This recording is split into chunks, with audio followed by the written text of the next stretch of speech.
BlogTalkRadio.com presents David Waldman. Kagro in the Morning Show. Now, here's David Waldman. All right. Hello, everybody. How you doing? It is Tuesday, October 20th, 2020, 10/20/2020. And I now feel like I should have thought of this on 10/10/2020, which rolls off the tongue that much easier, but I didn't. Anyway, big news today. Everyone, I think the whole presidential campaign turns on the news that 50 Cent, or 50, I suppose, has maybe sort of kind of almost said he might vote for Trump or something like that. I guess he's upset about tax rates under what he thinks is an accurate analysis. Maybe it is, I don't know, of the Biden tax plan. That, of course, could not matter less to me for two reasons. One, I don't know anything about him, and two, I don't make over $400,000, so apparently I'm not in the same boat. So, you know, I think the universal approach to elections at this point, particularly if you're toying with the idea of voting for Donald Trump, is screw everyone else. I don't care because it comes out better for me, so good. I guess you don't have to worry about it. I know our audience was devastated to find this out. Actually, they probably found out the news yesterday or even over the weekend. I don't even know when it happened. I just happened to see The Hill tweeting about it today as though it were an important story, and I figured you would think that was funny versus the other dumb stuff that's happening. Trump this morning, I think, is calling into Fox and Friends. He may be done by now because this tweet is about an hour or so old, but then you never know. He might still be on the phone. But in the 8 o'clock hour, it now being the 9 o'clock hour, Trump was talking with the Fox News, I don't know, is it the Fox and Friends thing that goes on in the morning? Telling them, of course, that it was a super-duper emergency and that Bill Barr, the Attorney General, who no one has seen since he probably caught COVID at the Amy Coney Barrett announcement in the Rose Garden, but has not said anything about that. And so therefore, you know, he may have died and you don't know about it. But Trump, I presumably would have heard whether or not he died. He's on the phone to Fox and Friends because Fox and Friends gets things done, you see. The president demands that there be an investigation, a special prosecutor appointed now, hurry, before Election Day. The people need to know the answers before Election Day.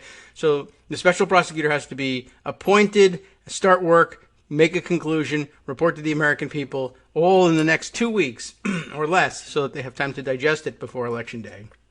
As though they were waiting with bated breath for the answer here on just how corrupt and horribly disgusting and criminal are all the Bidens, including people who aren't even related to Joe Biden, but who might happen to share the same last name. Fox and Friends, apparently the target for this demand that the special prosecutor be named to, of course, look into the Hunter Biden emails, which yesterday we learned from the Director of National Intelligence, Ratcliffe, totally wasn't a Russian disinformation campaign. And, you know what to do with that. So there you go.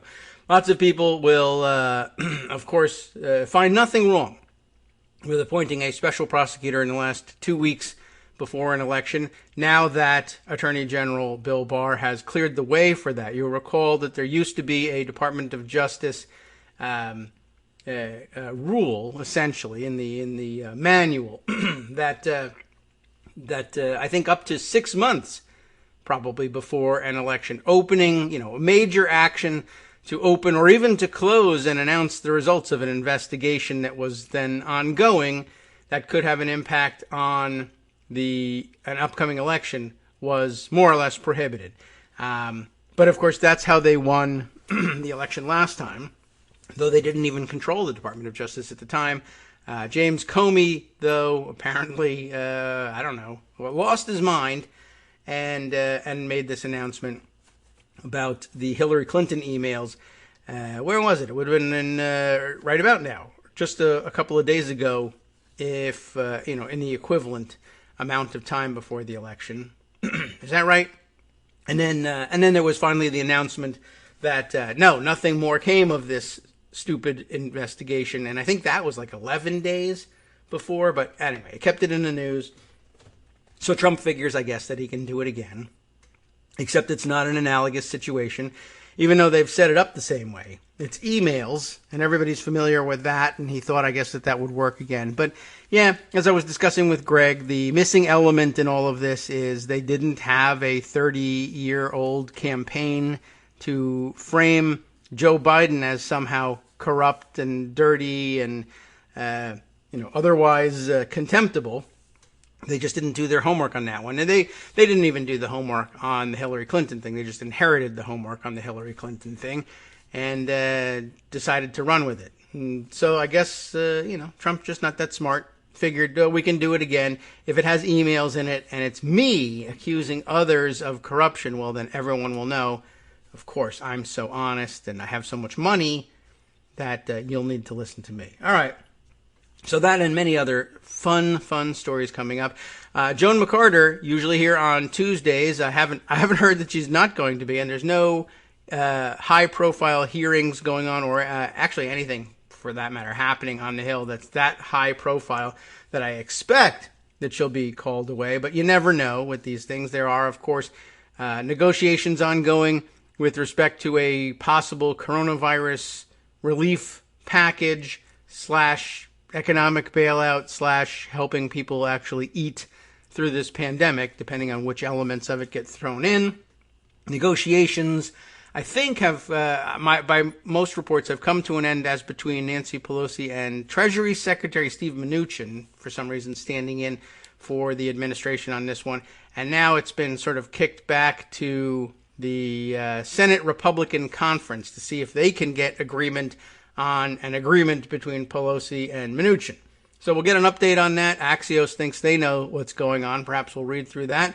But on the earlier side of the show today, Armando has demanded an audience. So I have agreed to grant it. I don't know which one of us is more high-handed in all of this. But no, it's been some time, of course, and no particular, judicial controversy going on. However, lots of news and thoughts buzzing around in his head on key state Florida and what's going on there, and voter turnout and the modeling that's going on and what he's seeing on the ground. As you know, he went. We learned via Twitter yesterday that he went to cast his own ballot yesterday. So I guess we can have a report on that. It probably goes like this: I went, I stood in line, I voted, and now I'm done. And I want to talk about what I saw there and what I'm seeing elsewhere around the state in terms of voter turnout and how that affects polling and modeling, etc. So we'll check in with him in, probably just a minute or two. As a matter of fact, 0 minutes. That was what a great introduction that was. That went right up to the time. I mean, it was perfect. Almost as though it was planned. Good morning, Armando. How are you? Hey, good morning. Okay. I understood you voted yesterday. That's right? I did. I saw some pictures tweeted from the lobby of someplace. Yeah, well, I showed the line because I vote in a Republican precinct. Mm-hmm. And honestly, I've never waited more than 10 minutes to vote. Yeah, they don't do that on the before. Republican side. They have plenty of voting machines, and it's never Massages, a problem. And frankly, pedicures, whatever. And Republicans in the past in Florida have really leaned on mail-in voting. Probably I'd say about 40% of their vote was mail-in voting in the past. Yeah, I wonder what obviously Trump has destroyed that for them, and it's really hurt. I mean, it was just dumb, and he tried to fix it in Florida. Said everything's except in Florida, you should do it there. Because somebody told him, we have this tremendous mail-in voting program, that really does wonders for them, and he kind of destroyed it. Now they've had to build, and I'm sure they'll probably get it mostly back in early in-person voting, but mostly isn't all.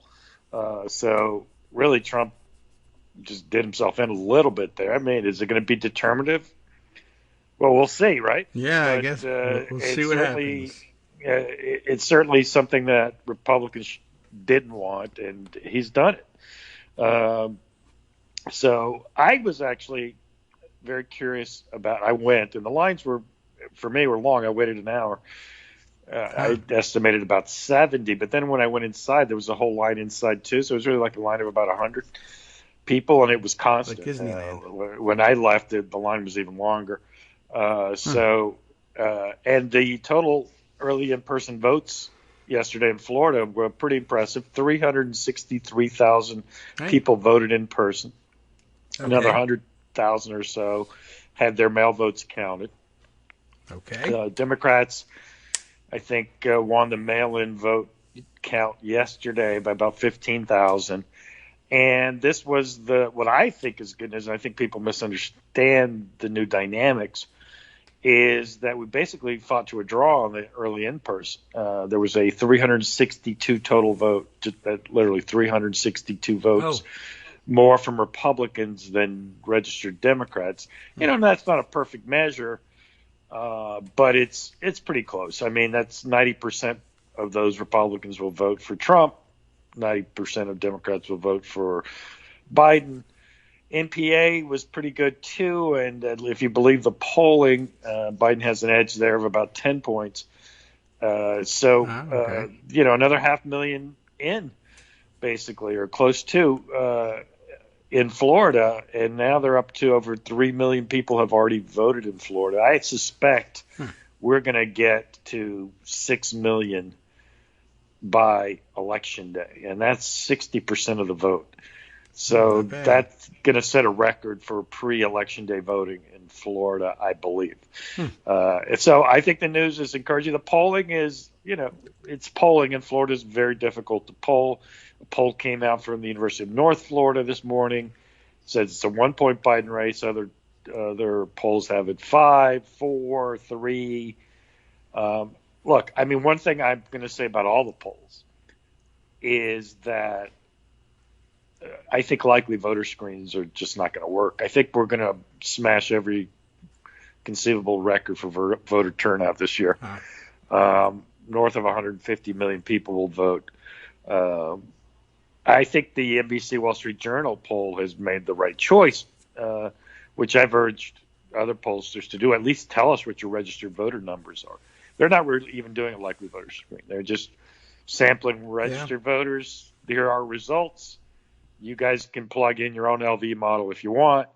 I think that's frankly the most honest way of doing it, because I likely voter screens, and Greg Dworkin, who obviously isn't here today, and I have argued. Well, we haven't argued. We've probably agreed mostly on the use of likely voter screens to massage results. Now, this is an opinion, not a fact, but my own feeling is that pollsters are spooked by 2016, and they're tweaking their LV models to make the race closer than their poll results are showing. But that's not going to matter. It's, everybody needs to come out and vote, and let's count the votes and see where it ends up. So, I feel pretty confident about Florida, but I did 4 years ago, but we got swamped on Election Day. I think the main number to look at, if you are looking at polling in Florida, probably the entire nation, is the white vote share. If Biden's at 40 or above, I feel like we're in very good shape. If we're below, it's touch and go. If we're well below, for example, in Florida in 2016, Hillary Clinton only got 32% of the white vote, and we lost by 100,000 votes, or 1%. In an extremely high turnout election. That was a Florida record, which will be smashed this year again. In terms of voter participation, not just the raw numbers, in the percentage of eligible voters voting, it was a record. There, people talked about whatever complaints you have about Hillary Clinton's campaign. I don't think it's fair to say that she didn't do a good job in Florida. She got the biggest vote out of South Florida in history. She beat Obama by like 300,000 votes out of Florida, South Florida. We just got killed in the exurbs with white voters in an unprecedented way. I don't see that happening with Biden, but it's also true he's probably not going to get the same vote out of South Florida that she got. So we'll see how that all turns out. I'm cautiously optimistic. I think we're in good shape. The first day of early voting in person was not bad for us. It was, I would say, disappointing for Republicans, in my view, though most people who compared to 2016 are going to misunderstand the dynamics. Our mail-in voting advantage isn't as meaningful as you would want it, as you would wished it was, simply because more Democrats, because of COVID, are voting by mail, less Republicans are, and that rolls over into early in-person voting. Less Democrats will be voting early in person, more Republicans will. So those are role reversals, but the role reversal so far is, Democrats are significantly winning on the mail-in voting, and so far after day one, it was a wash on early in person. So 14 days to go. Let's see what happens there. Okay. Yeah. Well, so Florida, as we know, one of the reasons that you have identified it as key, besides the electoral votes, is the fact that they finished their vote counting early, and that's because I guess they're actually counting. Do they begin counting votes immediately as soon as they're cast? Yes. They just don't announce anything. Remember, when you say vote counting, these are machines. Right. I mean, if you've ever been to a Florida voting location, you actually get to put your own ballot in the machine. It's kind of fun. You can make sure, and it says your vote has been counted. So you know that it's counted. You don't have to worry about some guy throwing your ballot away or whatever nefarious conspiracy you think might be going on. The same is true with these mail returned numbers, because they report rejections. And in Florida, unlike Texas, which, there's a thing about courts that I think you said there was no court controversy. There's plenty of court controversies, and I'm going to get to them in part two, if you don't mind. No, there are none. But the Florida has a requirement that if there is a flaw in your mail-in vote, the state has to inform you and give you a chance to cure before the election. Okay, yes, right. So suppose you mailed it in yesterday, and it got there Thursday, and they discarded it on Friday. They have to let you know, and that's still 10 days before the election, that your signature didn't match or you forgot something, etc. So there's a window for corrections. That's not true in Texas. And if you want to switch to the court issues, I could do it right now, because the Fifth Circuit Court of Appeals, which has obviously been stuffed by Trumpsters, with Trumpsters by Trump, has reversed two district court injunctions requiring Texas to do two things. The one was the mailbox drop-offs and satellite voting locations that Abbott overturned. And there was an injunction then issued against Abbott, and then, of course, the Fifth Circuit, with 3 Trump judges then, reversed the district court injunction, saying some of the most remarkable anti-voter things you can imagine, which is going to be par for the course. Yesterday, they threw out an injunction that required Texas to inform its voters if there was a problem with their mail-in vote, so they could correct it. Yeah, Texas law says they need to inform you that there was a problem with your ballot. Guess when, though? Under Texas law, after 10 days after the election. Yeah, that sounds like Texas. I mean, I don't even get to know that it got rejected, much less why, until 10 days after the election. What kind of system is that? Well, at least you know. Yeah, it doesn't seem to make any sense, I guess. I mean, I don't know whether that's... It makes zero sense. Almost, don't even tell me at all. I mean, what's the point of telling me 10 days after? Nothing. I don't know. I'm not sure. I'm not sure what the point is. They feel better. I mean, so I could protest and say, no, you should have counted it? You're right. You got us. I suppose, but I mean, look, this is what's so crazy about the whole voter fraud thing. Yeah, well... Who in the right, ballot harvesting, which, collecting absentee ballots and bringing them in, you can argue about that. Listen, there's nobody that's really the only kind of voter fraud that I think works. And I know it works because, it's a staple of Miami Cuban politics, particularly in Hialeah. I mean, picking up people's ballots and casting them for them is just, it's a service. People have political businesses for doing that. Yeah. Now, are you talking about simply delivering, or are you talking about like, give me your ballot, I'll fill it out for you, and then deliver it?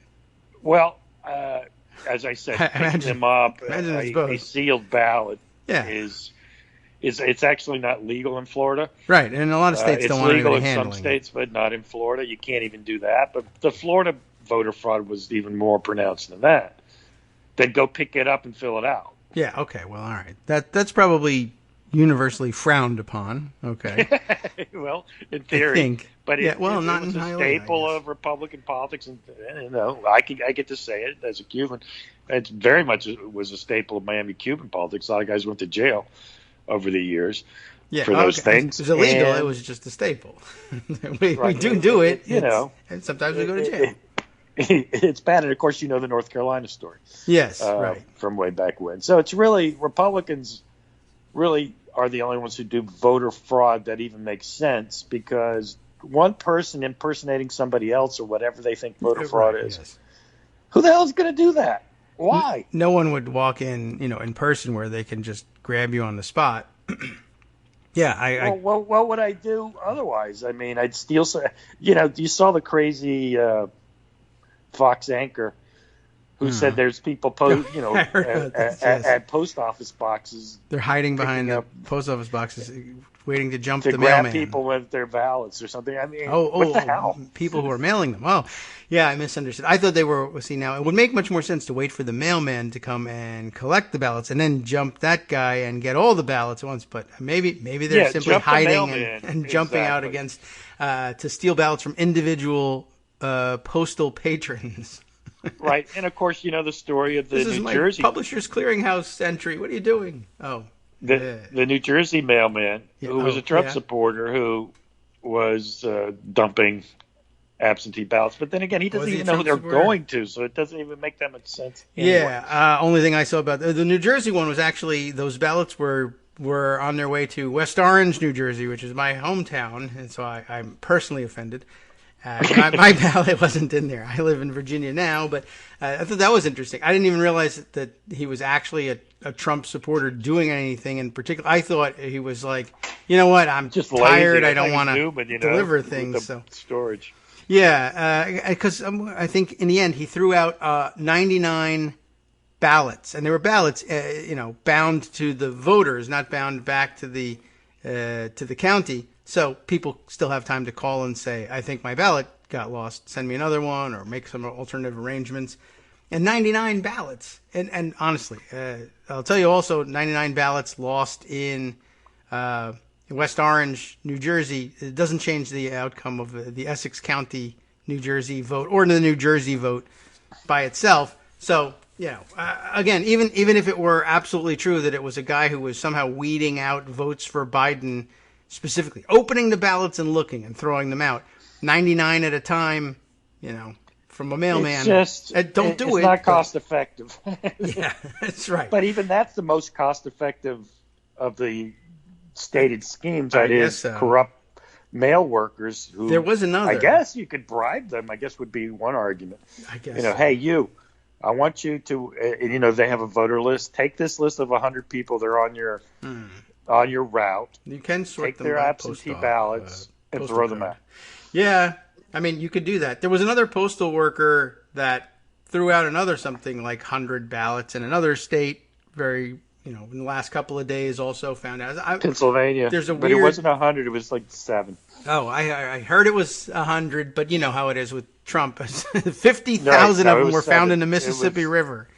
Yeah, no, if it's the case you're thinking of, that I'm thinking of, that was the 7 military ballots. But maybe you're thinking of a different case. There may even be a third. I don't know. Oh, here we are. There's one in Kentucky. Kentucky postal worker fired after dumping 100 absentee ballots. Well, you were right.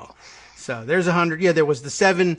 The 7 military ballots was Pennsylvania, and that wasn't a postal worker. That was a new poll worker that. Was, I think, legitimately you're right. Disposing of spoiled ballots. But right, because it came in a ballot that was colored the same as the application, and it was good open. System, Pennsylvania. Yeah, it was obviously just a snafu. it's a snafu that shouldn't have happened, and it's amazing how bad some election systems are. But then, in a way, it's amazing how good it is at the same time, considering how much they're processing and how limited their budgets are. The amount of money we spend on elections is appalling. We should be spending much, much more in every way. But here we are. There was one other story, and I know we're getting close to your break. And I just want to preview. I want to talk a little bit about the Supreme Court and elections on the other side. So I don't want to start that here with a couple minutes to go to your break. Okay. The Paterson story in a local election.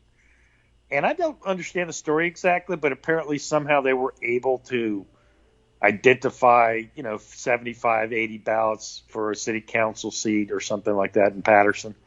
Which could have been determinative. Apparently it wasn't, but, those things can be close. There's, 800 votes sometimes, so 1,000 votes, so, 80 votes in 1,000 total vote election, that's meaningful. Yes. But when it's 1 million people or even 100,000 people, there aren't that many elections that are decided by 100 votes. True. All right. So Paterson, New Jersey, is that one of the... I didn't hear anything about that, but that doesn't surprise me. Maybe I got the city wrong, but I don't think so. I think it was Patterson. Trump kept talking about it. Oh, okay. Was that this morning he was talking about it? Oh, no, this was a few months ago. Oh, okay. All right. Well, we'll figure out which one that is. We'll recap probably at some point what Trump is yelling about this morning. You can always count on the Aaron Rupar, for instance, to catalog all the stupid things he's saying to the Fox guys. We'll catch up with all of that. We'll be right back after a 2-minute break and give you some organized view of what it is that's bouncing around here in just a minute. Hi, it's me, David Waldman, your host for Kagro in the Morning, and I've learned that I either need to update these announcements more often or stop saying that the announcements are brand new. What's not new is that this message, too, is a call for your support in keeping the Kagro in the Morning show on the air. My thanks go out to all of you who do support the show through your donations. The stats say that Kagro in the Morning fans download our program about 2,000 times each weekday, but our donors make up only about 8% of our daily listeners. Patreon.com, Patreon.com, makes it simple to make easy, secure, recurring monthly contributions to support our show. Patreon.com/KagroX gets you straight to our donation page. If we're helping keep you sane during the Trump era, consider what that's worth. $1 a day? 50 cents? One thin dime? We do about 20 shows a month, so pick a number, do the math, and head to Patreon.com/KagroX to let us know. Thanks again, everyone, for all your support. All right, welcome back now to the Kagro in the Morning Show here on Netroots Radio. Armando is still with us, and as I was saying during the break, we discussed that means, of course, the next hour, all about Jeffrey Toobin. That's all we're going to be talking about. We decided on the break that's a story that doesn't really matter a great deal to either of us, except, oh my God, what? And then that's it. That's it. That's my comment. As I said on the break, I was curious about what this play acting the election was supposed to be. That's what the Zoom call was about. I guess was it the staff of the New Yorker wargaming out the various weirdo election scenes, and that would be one of them. That's true. That was what happens in the election if Donald Trump calls Fox and Friends on Zoom and takes his pants off. And more detail available about what Jeffrey Toobin was doing. You were saying, I'll let you just sort of go ahead and tell me. I mean, I think everybody thought the same thing. They just figured, dopey guy on the Zoom call walking around, in his boxers or less. But it's weird. But, seems intentional. It's not inherently like the worst thing that's ever happened. But then, yeah. The other shoe dropped, and it was like, oh, okay. You are doing that on purpose, sir. Yes. Maybe you didn't see anybody was all right. Here we are talking about it. We said we weren't going to be. But anyway, everyone knows the story, and I'm just throwing up my hands on it. Yeah, it doesn't make much difference one way or the other except for him, and it's a shame to ruin your whole career with something so stupid, but you can't do that. And I mean, I that's can't it. think. I don't know how. Maybe he has. I'm sure he has a lot of friends, and he may be able to survive it somehow. But Right? I'm Don't not Zoom sure call him.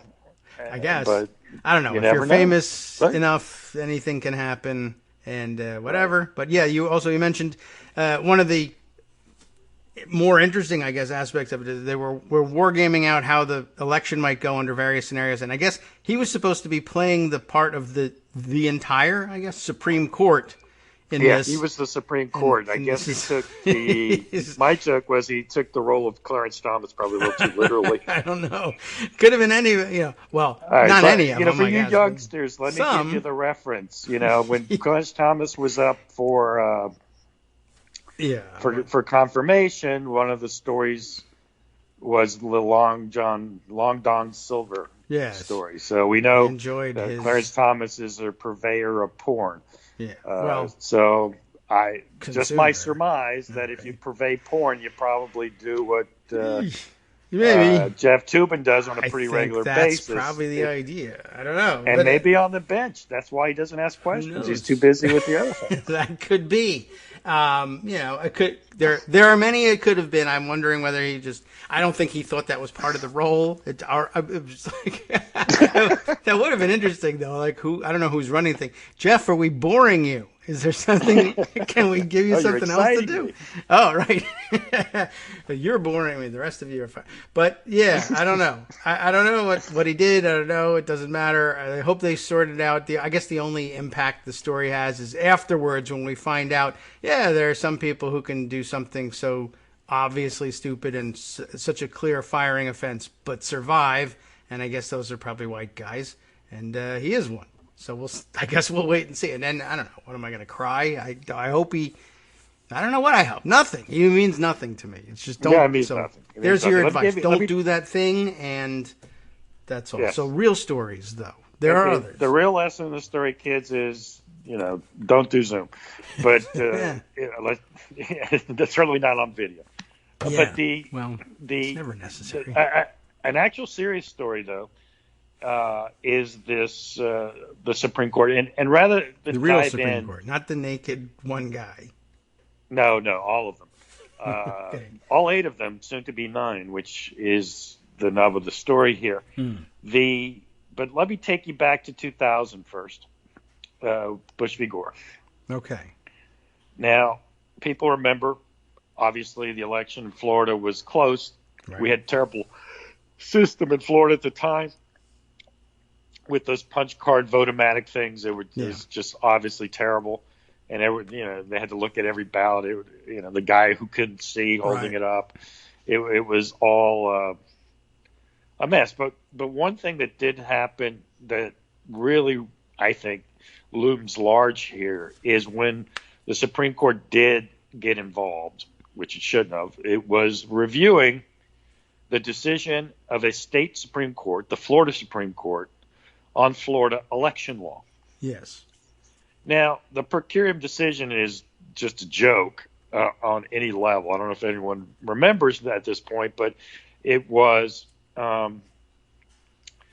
deemed, the Florida Supreme Court was deemed to have violated the Equal Protection Clause of the Constitution by ordering a statewide recount. Not sure how that violated the Equal Protection Clause in any way, but I think if you read the decision, they would say that there wasn't a standardized vote counting method. Okay, so what do you do when you say there's not a standardized vote counting method that violates the Equal Protection Clause, which is nonsense because, as everybody knows, every state has its own vote counting method, its own election rules. Right. It's not like there was a reason they said this wasn't a precedent, because it wasn't a precedent. It's a joke. But it might be a precedent, but not on the equal protection grounds. Okay. It will be on the concurrence that was joined at the time it was written by Rehnquist. I don't know if you guys remember Rehnquist yelling about the Blacker decision all the time and all the oral arguments. When he wrote about the Blacker decision, a case called McPherson v. Blacker, from the 1880s, where there was a dispute as to how Michigan was picking its electors for the Electoral College and how it was doing some congressional district issues. So No, I didn't know. Rehnquist, joined at the time by Thomas, who's the one who's still on the court, and additionally, it was who was the third vote? They had 3 votes for that. I can't remember the third one was, but it was possibly Kennedy. Okay. But anyway, he's gone too. But the person left who entered that decision was Thomas. Yeah. Okay, but there's also another side of the coin. Now, there were advocates in that for Bush v. Gore, and there were lawyers who worked in the Bush team. 3 of them now sit on the Supreme Court of the United States. Yeah. Those 3 are John Roberts, Brett Kavanaugh. 3 will be, and then when Amy Coney Barrett, that'll be the 3rd. And they all advocated that position. Yes. That the Supreme Court of Florida had violated Article 2 of the Constitution, which vests in the legislature the power to say the manner in which electors are chosen. Now, what the Constitution says is they don't even have to have elections, actually. They need, the state legislature could say, we designate who wins our state for president. Yes. And they could do that. Now, that doesn't happen. But the theory in the Bush v. Gore was that the Florida State Supreme Court had changed it by its rulings. It had changed the manner in a constitutionally impermissible way because the Constitution vests that power solely in a state legislature. Yeah, I guess now apparently the meaning in their of mind, legislature yes, has also been litigated. Now there's 2 cases, one in the 30s that said legislature means acting as a legislature, which means you have to have the buy-in of a governor, just as you would to enact any other piece of legislation. Okay. And then there was a similar decision in the Arizona Neutral Redistricting Commission case a couple of years ago. It was 5-4, by the way, though, but 2 of those judges are gone, Kennedy and Ginsburg. So who knows if that decision even upholds. But there is a 1930s precedent that says that it means as a legislator doing legislation. Okay. So they mean the thing you created, right? The structure you created for choosing electors.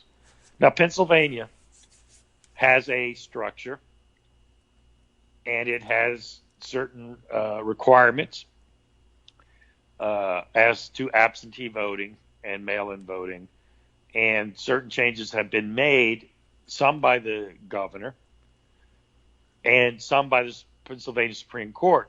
The Pennsylvania legislature itself has not enacted any new legislation because they're controlled by Republicans. Okay. And the Republicans in Pennsylvania won't even allow the Pennsylvania election structure to start counting votes as they come in so that you can report your results in a relatively timely fashion. Sure. Okay. I contrast that to Florida, North Carolina, and Ohio, where all those votes that are counted are being counted. Now, you asked me something before, and now I realize I didn't finish answering your question about Florida on the reporting. Have they counted the votes yet? They have, and the reason why is machines count the votes. Yes. The machine knows the count already, right? Yes, presumably. We use like Scantron sheet sort of things to cast those votes? It's a machine. It counts. It tells you how many votes there are for each race. So but you right fill now, out the sheet and if you had access to those machines and their count, and maybe somebody does and actually knows the count, they're not supposed to report anything. Yeah. Okay. All right. Or maybe they didn't push the tabulate button, if you like, but the information's in there. Didn't push the print button anyway. Yeah. Or the print button. Let's say that. Okay. You could know exactly right now how many votes there are for Trump and how many votes there are for Biden and for every other race in Florida right now. It's in the machine. They know. The machine knows. It has the count. It might be 1 million for Trump, 1.5 million for Biden. Who knows? Right. But those numbers are known. So what happens? Or programmed. By the day of Election Day, yeah, you could press tabulate in the morning. right? I mean, it makes sense. And then all the votes right. that come in after that are just adding to a tie, The way- to an existing total. This could be the absolutely easily be understood as a non-corrupt way of handling things. Of course, you scan it, the machine's going to tabulate it, and you could have rules about who's able to access the numbers. If the rule is nobody, fine, whatever. And you don't reveal that number until election day, but then all you have to do is pick up the phone and call in and say, here are the totals. And that's it. Okay, understood. And that's it. Pennsylvania doesn't do Easy. it that way. No. Pennsylvania doesn't even allow the Guess election not. people to open the envelopes till election day. Right. And So- what happens when you do a mail-in ballot? It's a complicated process. First, they have to Yeah, we're all signature learning match, that now. right? I can't believe they still do that, but yes, they do. Yeah, they have to signature match the outside. And Pennsylvania has two envelopes, so they have to check two signatures. Then so you got to go through that. Then you open it, and then you take the ballot, and then you put it through the machine. That takes a lot of time. Yeah. That takes a lot of time. That's There's a why million ballots, sure Florida does. takes 3 weeks, and they do it on a daily basis. Whatever comes in that day, they process. Yeah. Pennsylvania's going to have 3 million votes or whatever. I mean, it's not going to be 3 million, but a million Yeah, mail-in a lot. votes sitting there that none of them have been processed. Yes. What and that- Florida and Ohio and North Carolina take 3 weeks to do, they're going to have to do in a day. They're not going to be able to, David. It's going to take a Right. week Sure. at Yeah, best. It's an antiquated system, and they didn't anticipate this kind of volume. And really, honestly, it's something they should have changed a long time ago. But they're Well, resistant. no, they don't want to. Yeah. But the Republican legislature has a reason for not doing it. What's the reason? Well, yeah, that's a good question. What is it? Suppose Pennsylvania is the deciding state the way Florida was in 2000. Right. Many There's of a the war case games do. now before the Supreme Court, and now we'll get to what happened yesterday. In a 4-4 vote, the United States Supreme Court denied a stay of a Pennsylvania Supreme Court ruling on mail-in ballots in Pennsylvania. The rules involve many things, but some of the key ones are that you count mail-in votes that arrive up to 3 days after the election.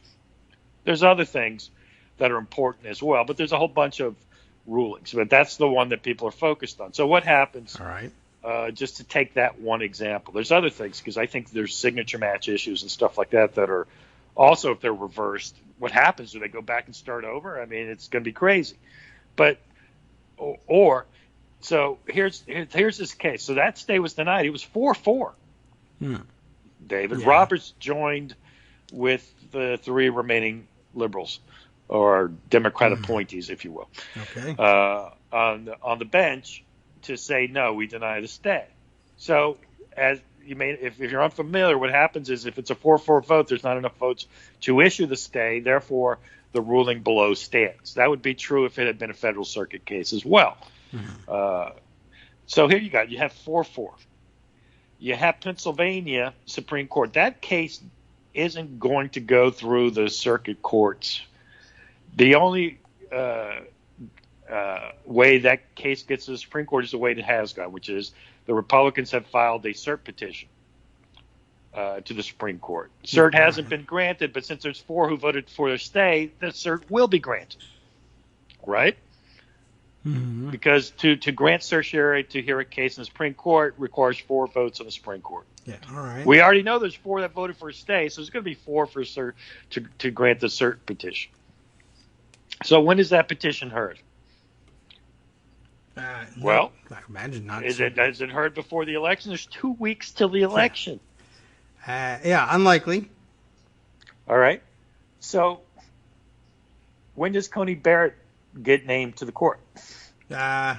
Well, they're voting on the 22nd in committee, Okay. right? Right. You know, they don't care about quorum rules anymore, so Right, sure. you can't boycott it or anything like that.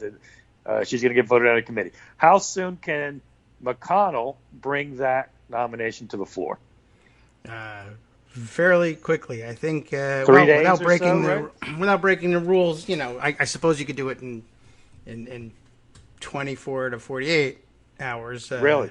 I mean, I don't think that there's much. The usual thing is something that comes out of committee that's reported for floor action. It lays over for a day or so, and then at a minimum, I don't know whether there's any difference with appointments. Then of course there's always just simply breaking the rules, but I don't think he has to do it in order to rush it. If he doesn't have to break the rules, he's already broken the necessary rules to get there. Now, I saw reported, and I don't know if it's accurate or not, that they are planning for the possibility of a Sunday vote next Sunday. All right.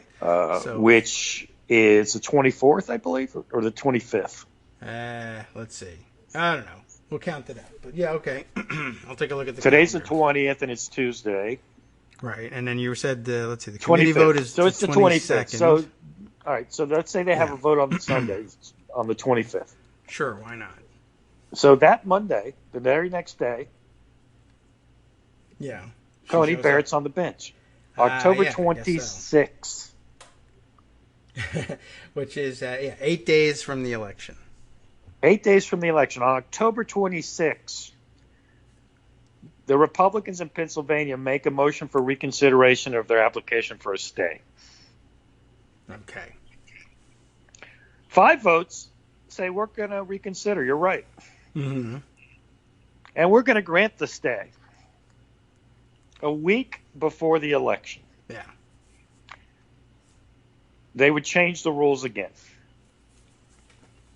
Now, there's a case that the Republicans have been relying on to overturn a bunch of injunctions changing the rules. It's called Purcell.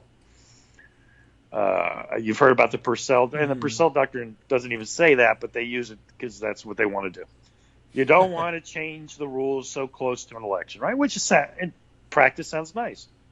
Yes. Well, now we're 7 days before the election, and Pennsylvania has been voting for a while. And in theory, voters in Pennsylvania might be saying, "Oh, look, the Supreme Court said I can wait till the last day to mail my ballot, so I'm going to wait till the last day." Don't do that, people, by the way. Yes, Stop it. But in theory, there's a voter who's undecided, and he's thinking about it, and he doesn't know what to do, and he waits till the last minute to make his decision. But he doesn't want to go vote in person, and he says, "Hey, look, I can just put it in the mail today." Yeah. If it gets postmarked. Right. And then the Supreme Court issues a stay. They'll say, "Hey, you have 8 days to not make that mistake." I said, "But I didn't see the news until 3 days ago, and I didn't know." And you know what I'm saying? Right. The point here is, Coney Barrett would, in my opinion, and people say, "Oh, well, she said she'd look at it and maybe recuse." How long is she going to take to decide her recusal? It has no time. From the case. Yeah. No reason why she would. I have no reason to believe that she would sit this out. She's in. Suppose she says, "You know what? I don't want to burn myself on the first day, so I'm going to wait. All right. I'm just going to sit tight, and I'm not going to participate in the motion for stay, but I will listen to the arguments on the cert petition, and let's schedule expedited arguments now. And we are going to have those arguments on Monday, November 2nd. Okay.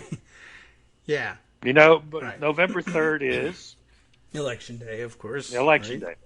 So on November 2nd, the Supreme Court has arguments. I mean, this is not lightning speed. This is ridiculous speed. Okay? You just don't do it that way. Right. And even Bush v. Gore took a week or so, you know what I mean? Between briefing and argument and decision. We're talking 3 or 4 days. Yeah. So then you're there. And 5-4, Pennsylvania Supreme Court is reversed because it violates Article 2 of the relying on the Rehnquist concurrence from Bush v. Gore. And what happens? There's 70, 80, 90,000 mail-in ballots that are now ruled invalid. Yeah. And for what reason? They were mailed too late?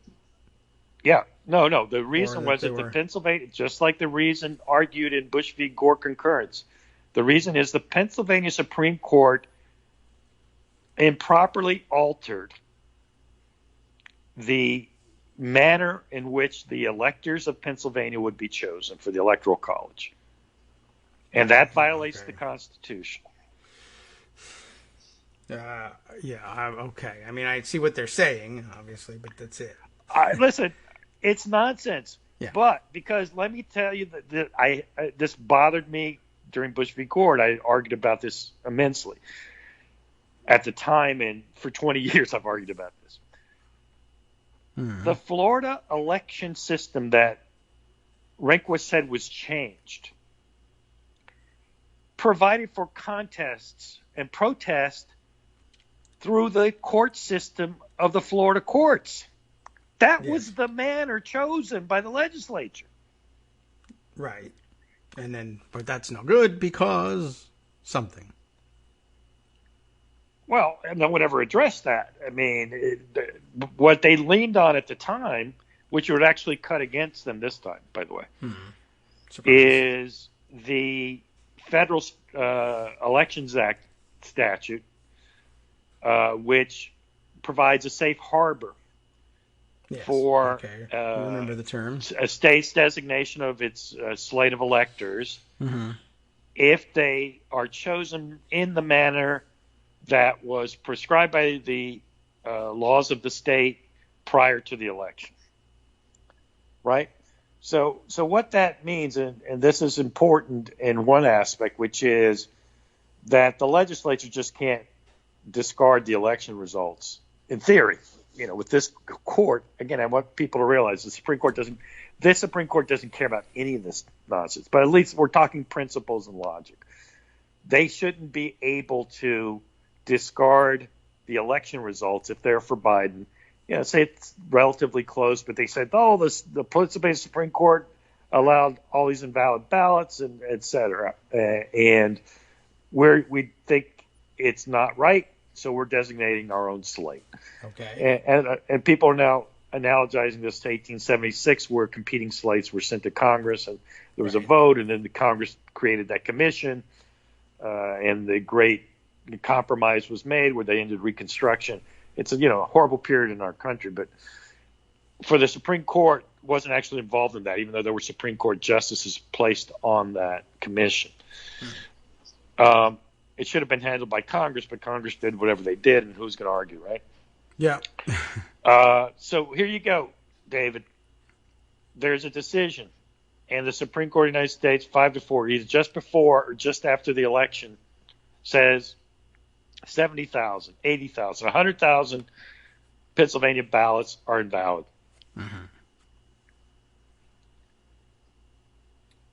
So here's what you need to ask yourself. Do you think they do it? Because I know they do it if they can.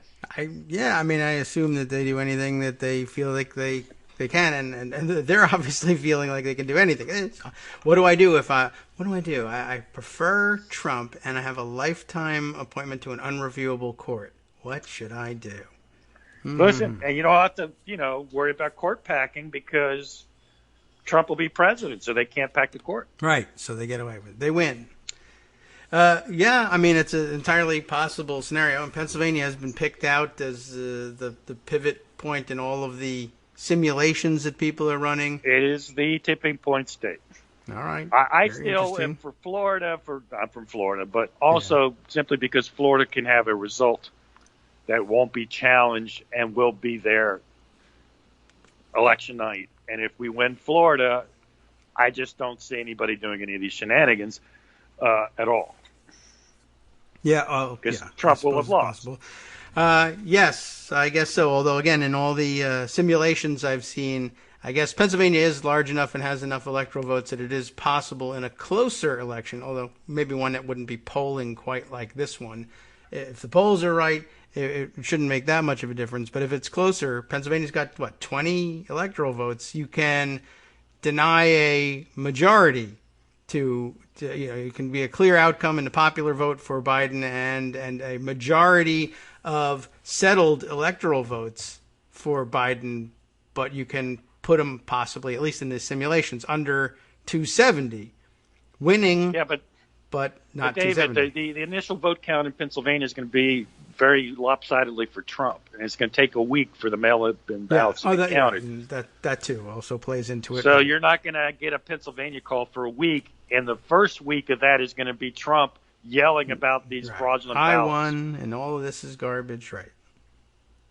And that's true too. With 5 Supreme Court justices prepared, in my opinion, to throw out absentee ballots in Pennsylvania. Yeah, I imagine they will do whatever they can. And all the more reason. I'm sorry. I remind you, this is 2020. Everything bad that could happen has happened. Right. There's still a few more surprises, I guess, for us. And they have additional motivation, as you point out. If for some reason you have difficulty imagining, there's no reason to have this difficulty. But if you have difficulty imagining 5 justices, including Barrett, ruling in this way, you remember that their votes will be diluted and possibly overcome on all other decisions in the future if you instead allow Biden to take office with a Democratic majority in both houses of Congress. The theory is, well, then the court will be, pick your term, packed. I'm not afraid of that one. Yes, packed. You bet. And then they won't be as powerful as they thought they were. I don't think it's that accurate. I think that a better statement is the Republicans have packed the court, and this is just restoring fairness. Well, a lot of people prefer that. Look, there's just no conceivable way a principled person can say both Gorsuch and Barrett should be on the court. Well, one or the other should not be on the court. I have no argument with that, but just in terms of people picking the terminology, like to me, this is our chance to troll them back. I call it court reform. It sounds better, but the point is, the essence is we're expanding the court. Yeah. Anyway, but picking your term is a minor issue. All right. Well, we'll be right back in 1 minute. You're welcome to hang on and discuss it further. I just have.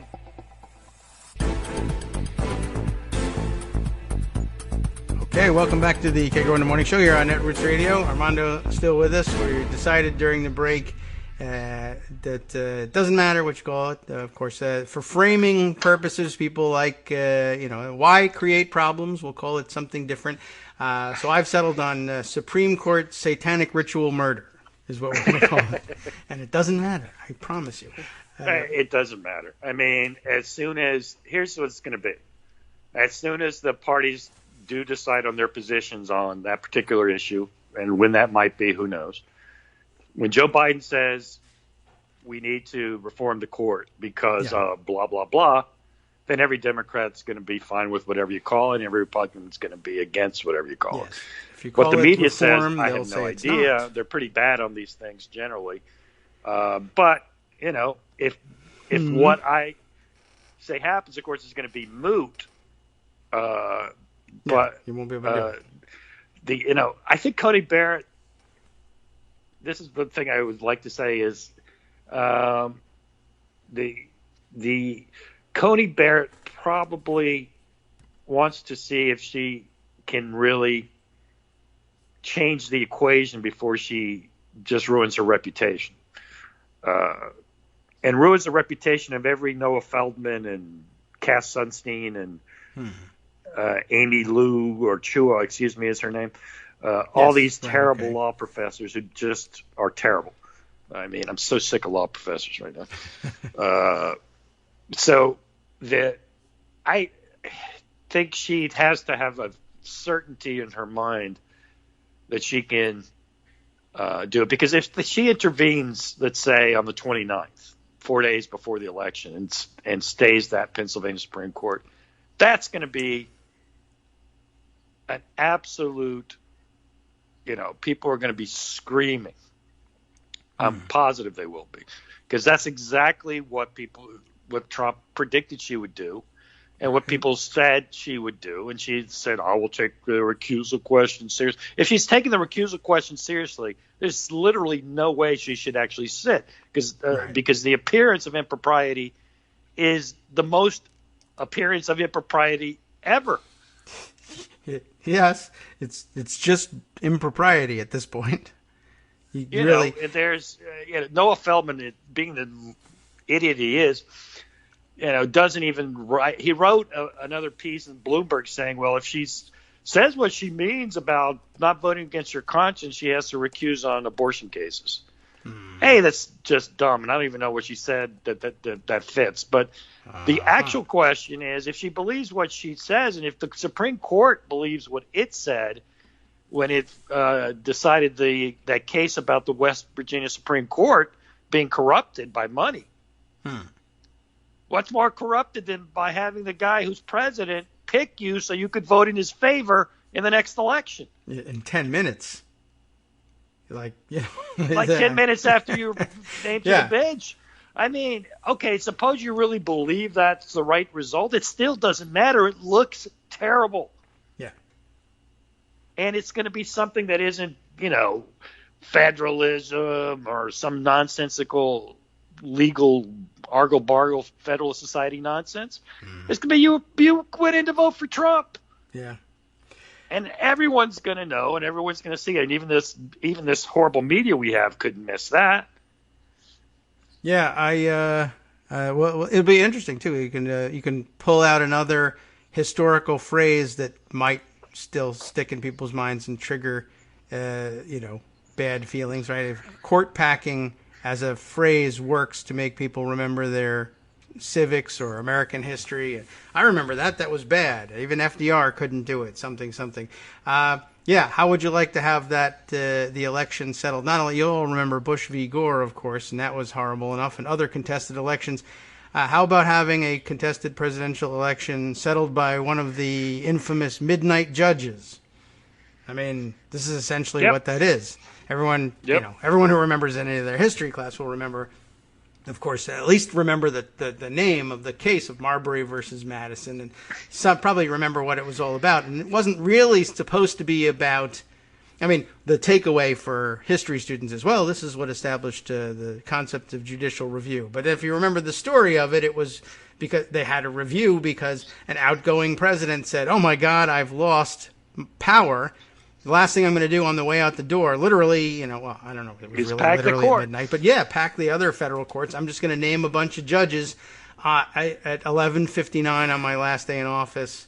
I don't remember what the real technicality was. I doubt very much he wrote it then at 11:59, and clocks weren't that accurate, etc. But the point being, on the way out, I'm packing the court. Right. You're going to throw a Supreme Court justice in there, and of course, everyone knows. Of course, Thomas Jefferson, when Hamilton did the honorable thing and didn't pick that scoundrel Burr, even though he was the Federalist, and Hamilton ostensibly was a Federalist as well,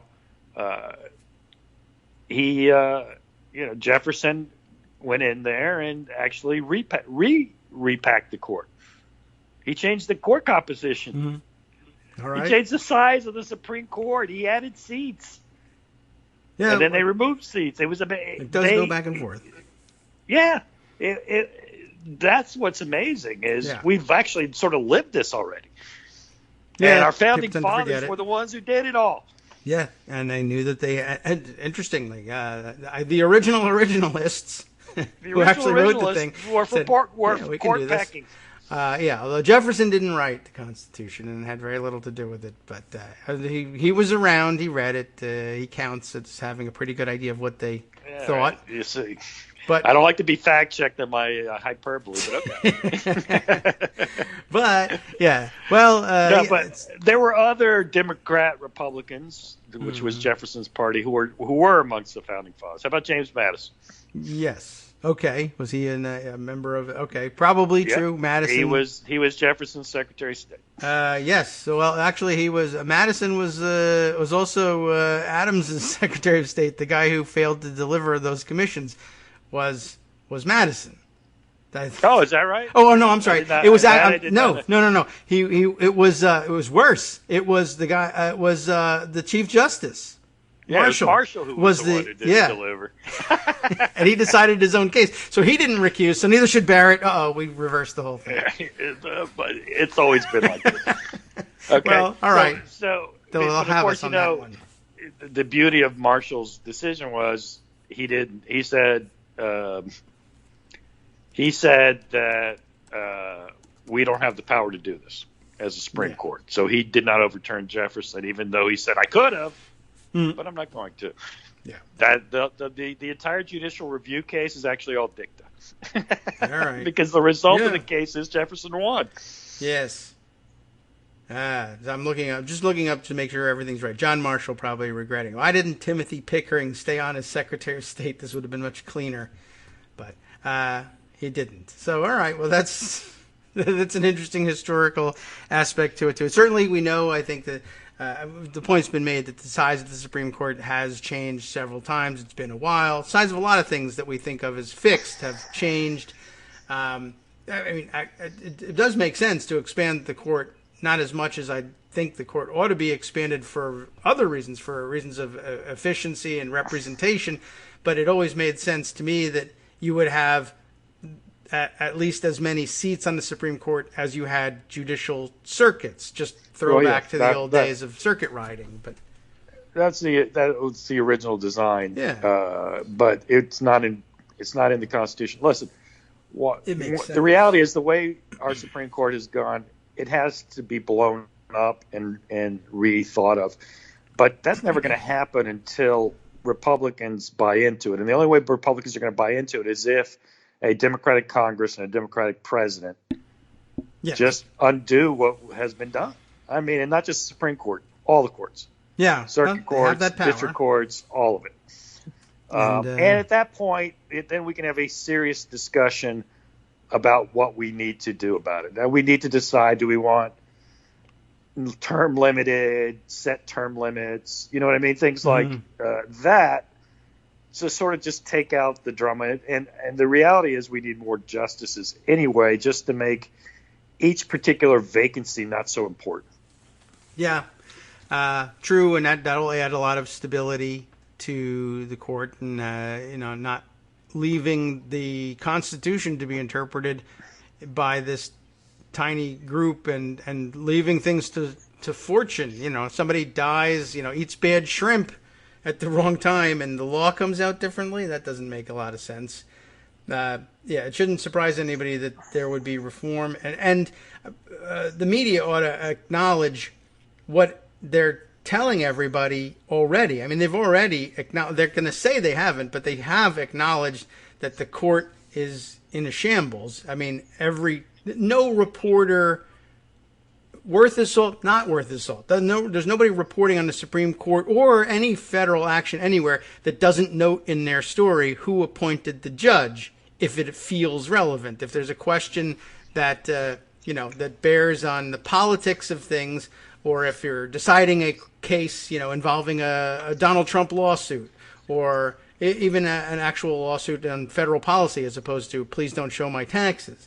Or reviewing an election. They always say, well, this one was appointed by this guy, that one's appointed by that president. There are 5 justices who have been appointed by Republicans. They put a party label on them. Why are they doing that? They know inherently that the thing is a political body. It's amazing that they can say, well, now there's a 5-4 or a 6-3 conservative edge to the court based on who nominated each of these justices. But we don't want to politicize this court. It would be a shame to see it politicized. You just politicized it. Well, it's obvious. Me, and if Coney Barrett does what I've described, obviously, even they will get that. Yes, I would imagine they could see that. But, so a bunch of angry editorials doesn't really fix it either. But, yeah, you can fix the whole thing in one fell swoop if necessary, if the conditions are right. And they're willing to push Barrett through, I guess, like you said. I'm trying to think about the timing again. The committee votes on Thursday. I guess the fact that they're meeting or talking about a Sunday vote must mean that's the soonest that they can do it. I know it would have to probably lay over a day from reporting out by committee. So maybe on Friday at midnight, you could start the clock on a cloture vote. That would allow you to have a 12:01 Sunday vote. You'd have to spend Saturday allowing the cloture motion to ripen, and then Sunday morning at 12:01 you can have a cloture vote and a vote on confirmation. I guess that's probably what's happening. I think that's what they have planned, because I know they're talking about voting Sunday. Okay. Hey, they got to get Coney Barrett on there to overturn the Pennsylvania Supreme Court. Right. How will she learn that she's been appointed if she's in church all day? Will Sunday? she do that a week before the election? If she's not sure, it's going to be determinative. Yes. Just to give Trump his best chance as opposed to giving Trump the election. I don't know if she will. That's the one thing, because suppose she does it, and suppose we blow him out anyway. Yeah. She's marked herself forever, and it fuels our court packing. They tried to steal the election through the court. Coney Barrett was willing to do it. This is outrageous. Court reform now. Yeah. All right. So, in my even perfect world, because I think we do need to reform the court. I don't want to take that chance, but suppose my perfect world, if I know the end game beforehand, is she does do that, we blow them out, and we start that day beating the crap out of Democrats and tell them, you cannot leave this court as is, period. Well, they have no scruples. There are 5 hack votes against everything you do. Your tax hike, it's going to be called unconstitutional. Green New Deal, unconstitutional. Medicare for all, forget about it. Medicare, hey, we don't like that either. Yeah, Medicare for some is unconstitutional, they'll say. That'd be great. Yes. You know what? Let's, just for fun, to troll the Democrats, we're going to strike down the constitutionality of Medicare on equal protection grounds. Yeah. It should have to be Medicare for all or nothing. Right. And then, of course, all right, well, fine, we'll pass Medicare for all. Well, that's unconstitutional for different reasons. That's unconstitutional, too. You're like Liberty a contractor or something. Lochner comes back. Could be. I guess any of this is possible. So, yeah, the only protection is making it a blowout. That's the best protection anyway. I don't know. Look, our election protection is somehow winning Florida. Yeah, that would be the best. God, look, North Carolina too, but Florida really, because North Carolina's 15, Florida's 29. Without Florida, I know he had enough if he wins all the same states he won last time, but he's not going to win Pennsylvania, Wisconsin, and Michigan. He's not going to do that. And he'd have to basically win them all. Yeah, he can't lose anything else if he loses Florida. And the reality is that would be a harbinger that he's probably going to lose all those other states too. But the issue always becomes you take away the chance to steal, and there's one way to really neuter this partisan court, and that's winning Florida, because at that point it would just be I think it would be scandalous, but a lot of things are scandalous, I know, but even the media would get this scandal, it seems to me. We would hope so. Why wouldn't they want it? They would. They'd be foolish to pass up a story like that, and I thought they loved that kind of controversy, and here it is. If they now, we found our scruples. Here they are. We don't want to upset the apple cart. Really? I just think that at that point, no one will be able to defend the Supreme Court and the institution and all that nonsense that you hear will be all gone. Well, Josh Marshall says, if I know we win, that's my perfect scenario where they actually do try to steal it for Trump, fail, and give us undisputable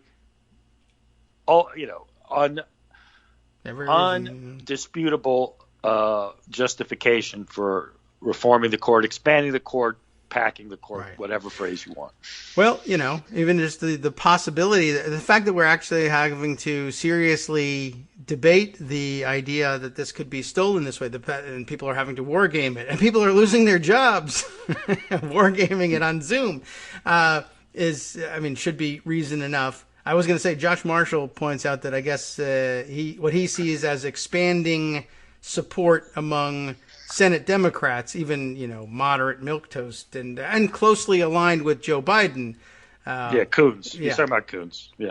So even he is expressing some interest in viewing this. I saw somebody trying to set up some sort of contrast as though it were an either or choice to either expanding the Supreme Court or getting rid of the filibuster. I'm not really sure how they came to that idea. I understand, the idea of political capital running out, but you won't likely be able to do one without the other, as Republicans would filibuster the court reforms. So, you'd probably, in order to create the seat that you want to fill, you have to do it legislatively. And if they filibuster it, if you're really looking at it as an either or, well, I am okay with expanding the court, but not with reforming the filibuster, then you're just saying I'm not doing either. You're just going to sit there and do nothing. But I don't know. I don't know who that person was. There's a lot of discussion, back and forth about these two things, and there'll be an awful lot of political capital to being spent on this project.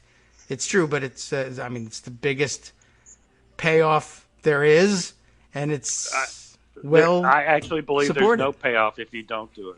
There's nothing if you don't do it. Let me go through the names for you: Alito, Thomas, Gorsuch, Kavanaugh, Barrett.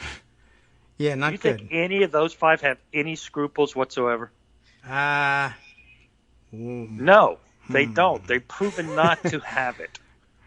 Yeah, well, I guess so. I mean, in one way or another. Just You think it's funny? I'm picking out who's the least horrible of the bunch, and I think it's Gorsuch. Of those five, Gorsuch. But his problem is he's the guy who accepted this tainted seat, and it's interesting that people are even talking about this in the Barrett context. Well, or if we expanded the courts, well, what judge would accept a seat on the court under these circumstances? I don't know. 2 of the 9 have 2 of the 9. But let me tell you what you should look at about Gorsuch is he voted to issue a stay of the Pennsylvania Supreme Court ruling. He was of the 4. Okay. Yeah, all right, that tells you everything because that's actually, this was a question of Pennsylvania law. Yeah.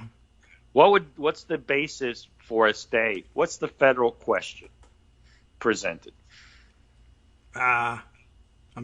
I don't know. I'm thinking offhand. I don't think I can switch. They're thinking too. They didn't even have one. Oh, they were well, going no to issue a stay. There would be no written opinion on it. They would just issue the stay. Oh, okay. Well, then that makes it easy. Yeah, the clerks take the day off in terms of trying to come up with a reason. Yeah, they've issued a whole bunch of stays. That's a federal election. That Roberts was a part of. It's interesting that he. This one was clearly him saying, we can't do this. I mean, it's going to look really bad. Or maybe he said, I gave you a few of them, but I'm not going to give you the one that I perceive as really mattering, maybe, which is Pennsylvania. Because some of the others, I don't know how impactful they are, but if the Pennsylvania one clearly would have been. But it's 4-4. I mean, yeah. You know what, David? It's Mitch McConnell. They're all Mitch McConnell. What scruples does Mitch McConnell have? What norms does he observe? What ethics does he have? Outcome institutionally, otherwise. Yeah, I know what I want to do, and we'll do it. And if you can come up with an elegant explanation, great. Write it down. If not, see you after I do it. See you after either way. I don't care how eloquent your explanation is. I'm a complete hypocrite. Yeah, of course I am. Wow, that's terrible. I hope no one says anything about that. They don't care. They don't care. And the media just lets them get away with it. And that has political implications because then if Democrats do something that is, oh, my God, I can't believe they did that. And, look at this escalation. We hammer down. It's just, look, it's all about power. That's the rule now. There's no norm. There's no expectation. There's not even law. There's power. Yeah, and the game has already started as we read more and more. I read the other day that horrible historians op-ed, and I don't know, one of the papers of record explaining how it would be such a terrible thing if we held any of the Republicans of this administration accountable in the next. Jill Lepore, that was in Washington Post. It's horrific. Let us historians handle it. Yes, because you're great at that, right? I tell you what, right? Sure, we'll do that. Well, I'm waiting for you to handle the last one that we let go, George W. Bush. Oh yeah, we'll let history handle it. And apparently, so far, he's a wonderful fellow, a provincial a budding artist and a provincial painter, and he's got hard candy that he shares with Michelle Obama. And he's a wonderful guy. So, I mean, good it's job, just the historians. most absurd argument Yeah. of all time. It's first of all, history books are for history books. Accountability is for accountability. Accountability isn't when you're dead; it's when you're alive. Yeah. Bill Barr's already told you. He doesn't care. Right. I'll be dead then. I don't care what you say. We'll settle it all after you die. Then you won't mind so much when we sentence you to prison, I guess. I don't know. History changes based on holding people accountable. You don't think that history would have been different if, we recorded in history pretty quickly, I think, because I learned it when I went through high school. Watergate and Nixon, bad things. So 74, we settled the issue. By 84, I'm in high school learning, that was horrible. Flat out true. Now, part of that was they were about to impeach him, and people went to jail, and there were lots of newspaper articles that said it was bad, so they were willing to say history was bad for this. Nixon, historically bad guy. But yeah, and just particularly reading that one, having sat through, actually sat there in meetings and saying to Obama and his administration, you really need to make a statement here about holding the prior administration accountable with actual prosecutions. Somebody else suggested Truth and Reconciliation Committee. I'm not really interested in that, but someone ought to. It has to happen, and it was just personally offensive to me because I said it's pretty clear to me, and it probably should be clear to everybody else here. This will just start again from a worse place in the very next Republican administration. And that could be any day now. You win one term, it's happening in 4 years. You win 2 terms, it's happening in 8 years. The Republicans know how to win the presidency, and they're executive supremacists. All they're interested in is winning that one election. They don't care about who wins Congress. They'll just ignore it. It will be much worse, and it'll be much worse very soon. You're not always going to be president. I understand your principles and your high-mindedness, and they're admirable, but one day you won't be president anymore. And then what? And, here we are. You're out of your mind, essentially.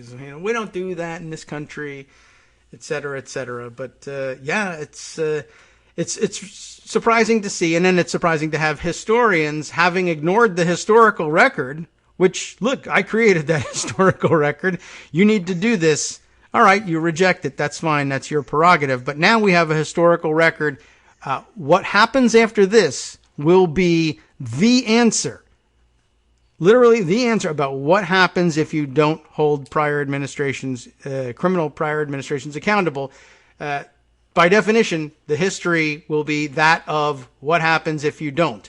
So now we have that history, and Jill Lepore says, we should look to history. Well, here it is. And it's not even old. I know you prefer the dusty stuff, but it is history. It happened. What did you learn? I don't know. I learned to do it again, I guess. Well, that's a bad lesson. You're a poor student of history, but okay. Show me your supporting arguments, and I'll give you a C.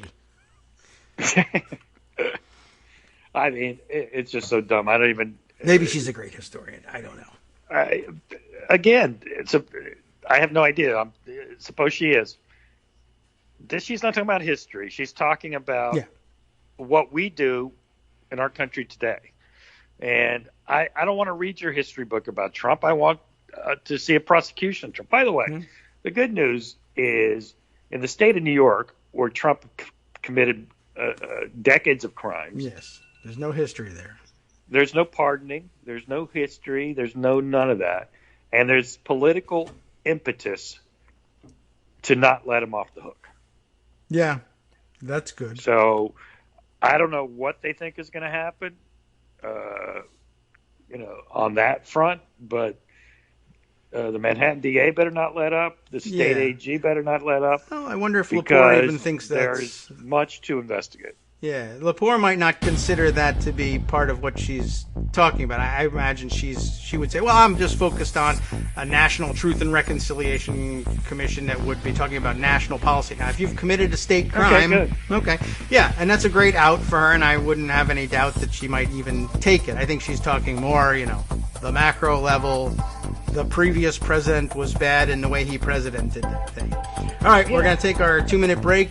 Joan is due at some point in the next segment. You could stick around and surprise her if you want. Hi, everybody. It's me, David. Let's change things up from the old fundraising pitch for just a minute and talk instead about how you can be a part of our show. If you've got a smartphone or any other electronic recording device, why not sit down and record a segment for us?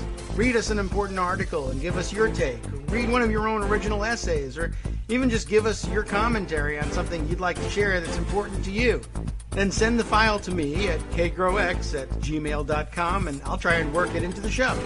Short segments, a few minutes in length, are easiest to fit in. And of course, I can't always guarantee that I'll be able to play everything, but if you've ever shouted at your radio or TV about something you wish was being covered, here's your chance to change that.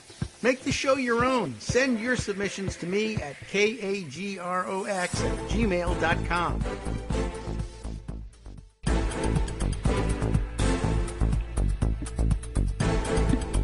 All right, welcome back now to the Kagro in the Morning Show here on Netroots Radio.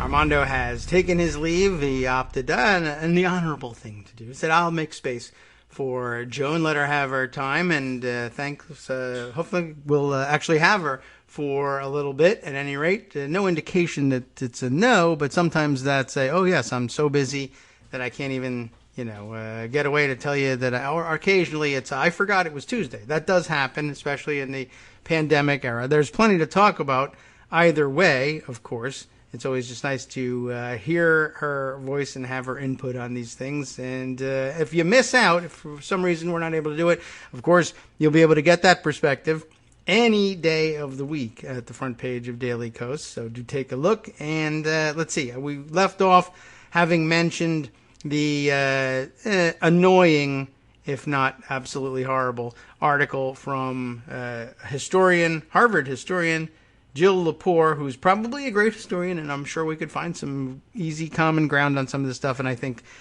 I do think she probably would say, oh, well, a state prosecution for a straight up, regular street crime.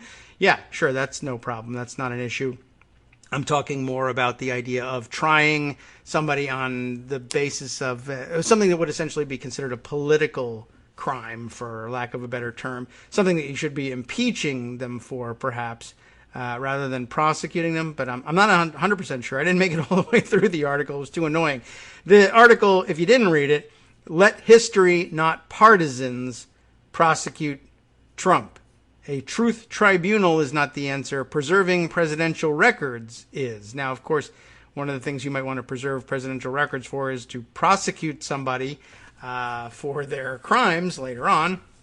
And I would actually, I guess I kind of agree on a narrow sense. A truth tribunal isn't the answer. I don't think that really gets us anywhere, although in some cases, I guess for some of the various crimes that I suppose I would charge the Trump administration and Trump himself with, it might be nice to get a truth commission on response to the hurricanes in Puerto Rico. It might be nice to get a truth commission type response on what happened with the response to COVID as well.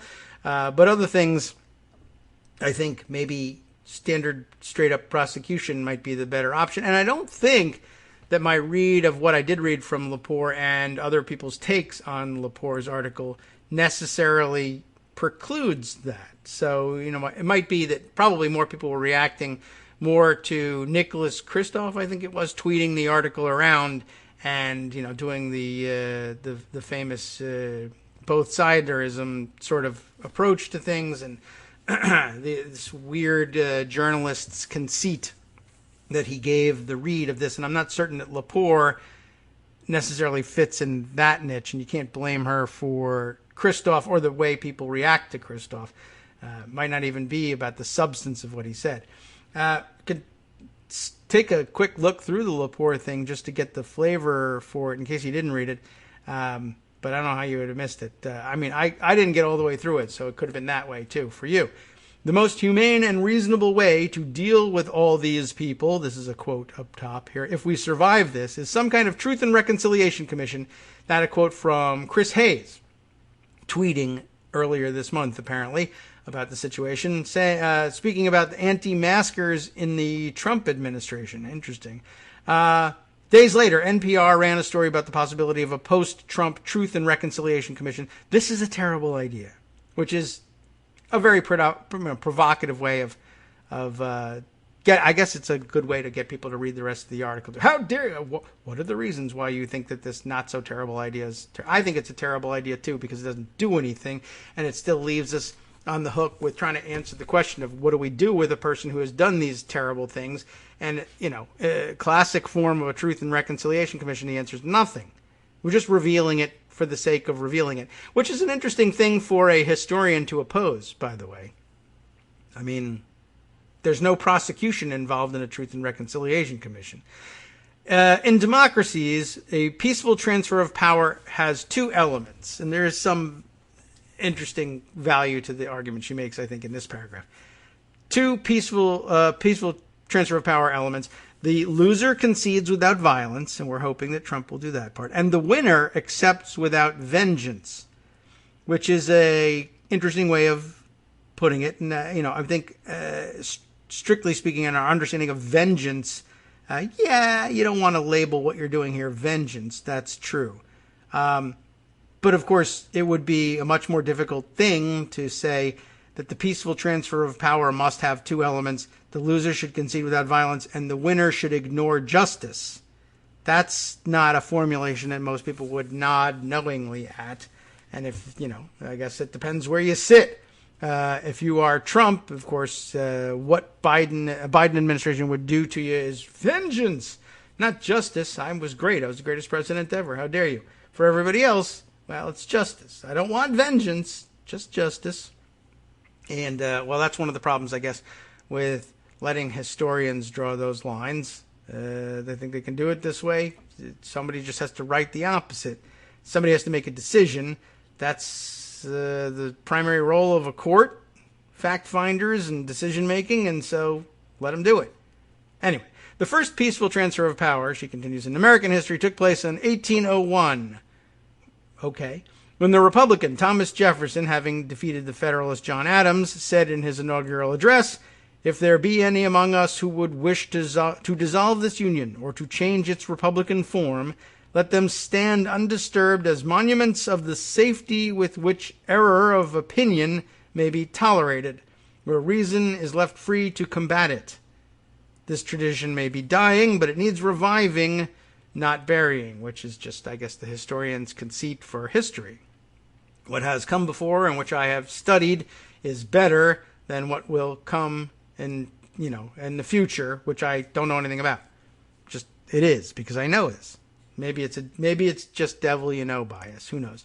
Truth and Reconciliation Commissions have their origin in the post-World War II idea that formal legal responses to mass atrocities, beginning with war crimes trials, not only mete out justice, but also prevent further violence in the form of assassinations and other kinds of retribution.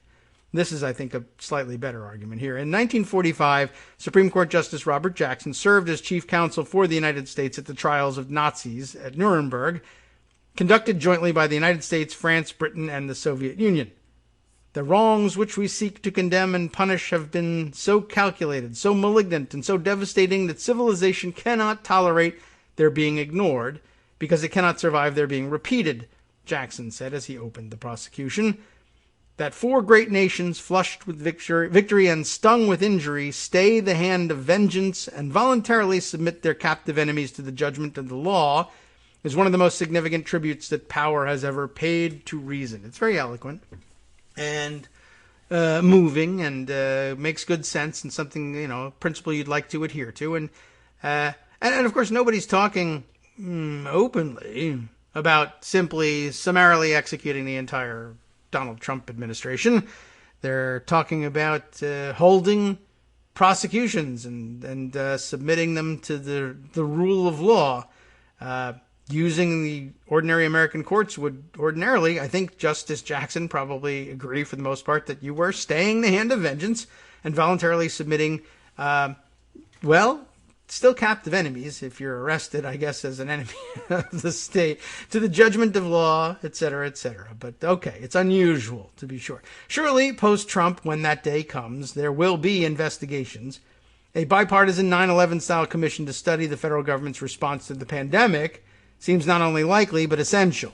And Harvard Law School's Mark Tushnet has argued for a non-prosecutorial, fact-finding commission of inquiry to investigate possible abuses of power by the Trump-era Justice Department.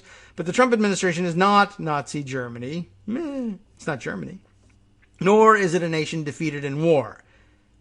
Yes, unless that does happen between now and then. Anyway, it's wrongdoing, a litany that includes corruption, fomenting insurrection, which is war, separating parents and children at the border, and violently suppressing political dissent, which is actually kind of war, should be investigated by journalists, chronicled by historians, and in some instances tried in ordinary courts, which, okay, yeah, I'll take that. I mean, what kind of court did you think I was using?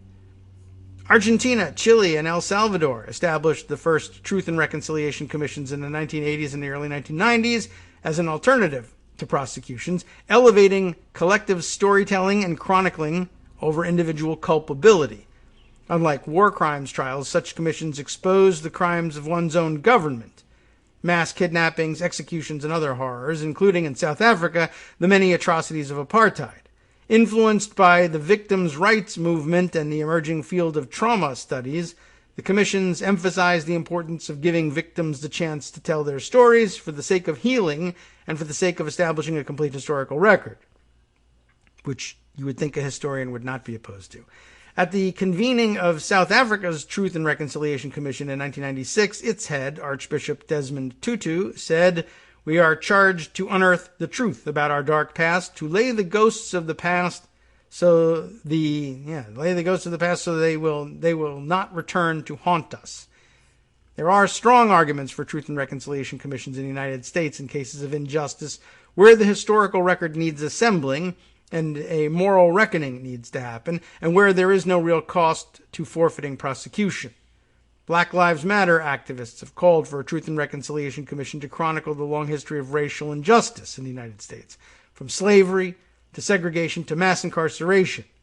And last month, Representative Deb Haaland of New Mexico and Senator Elizabeth Warren, of Massachusetts obviously, introduced a bill to establish a Truth and Healing Commission on Indian boarding school policy in the United States, to document the painful and traumatic history of genocide and forced assimilation by the federal government, according to Haaland, who is a Laguna Pueblo, whose grandparents were among the hundreds of thousands of children taken from their families, sound familiar, as part of a federal policy to strip indigenous peoples of their language, culture, and sovereignty. None of the conditions of a Truth and Reconciliation Commission apply to Trump's 4 years in the White House. I don't know. I don't think so. Coming to terms with centuries of dispossession, enslavement, and racial violence is a very different matter from reckoning with 4 years of a democratically elected president who, maybe, even if he loses, will probably have been the choice of 2 out of 5 American voters. That shouldn't enter into it, but okay. Because a fair election is itself a verdict on an administration, Truth and Reconciliation Commissions do not take place after democratic elections. They take place during transitions from authoritarianism to democratic rule, which is why this kind of proceeding is usually called transitional justice. It's an interesting point, but, plain fact is very few people actually use the term in their day-to-day discussion of what's happening here as transitional justice. Anyway, it's just plain a criminal has escaped culpability because a partisan Senate dismissed the very solid charge that should have laid against him for impeachment. Anyway, Truth and Reconciliation Commissions do not provide a means for the winners of a democratic election to issue a verdict on the losers. Democracies have all sorts of other institutions to do that. Investigative journalism, a functioning judiciary, well, we don't have that. Legislative deliberation and action, none of that either. And dissent itself, So 2 of the 4 elements missing. Seems like a problem for me. In the United States today, those institutions need fortifying, not bypassing. No one's talking about bypassing them, but okay, make it a major premise. Go ahead.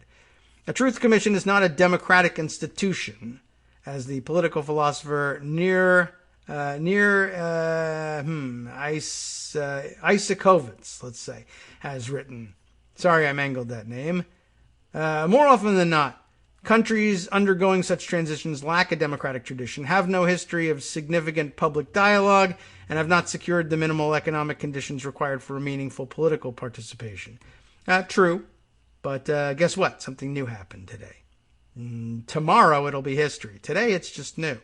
So you don't like it today. Tomorrow you'll love it because you get to write a book about it. Democracy is in a bad way in the United States for sure, but even if we need to strengthen them, we still have a free press, freedom of assembly, and freedom of expression, and meaningful and peaceful public dialogue. The compelling case for truth commissions is that they create a historical record, usually of atrocities that have been covered up and whose paper trail has been shredded. War crimes trials, like impeachment trials, follow the rules of evidence, which means that not all victim testimony is admissible. Truth and reconciliation commissions are not prosecutions, and many are established as a substitute for prosecutions. All evidence is admissible. Tutu's commission established an amnesty for truth rule for the sake of healing and the historical record. That archival justification for such a commission is worth pondering. In the aftermath of the Trump administration, whenever it ends, the need for a full and accurate historical record will be especially great. There's every reason to fear that the administration will destroy the evidence of its malfeasance and incompetence, especially its abuses of human rights, its violations of the Constitution, and its handling of the coronavirus pandemic, all of which, argues against the continued existence of the institutions that are supposed to protect us, named in the previous paragraph. But okay, I don't get to mark the paper. This is what it says. Right. Trump routinely tears up notes, papers, and other documents, even eats them. Aides call this his, quote, filing system.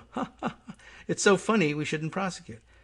In violation of the Presidential Records Act, of course, historians' actions against the administration on this score have so far been unsuccessful, but I'm sure they'll have much more success later on. You just leave it to them. He has also ignored warnings from the National Archives and Records Administration as early as 2017.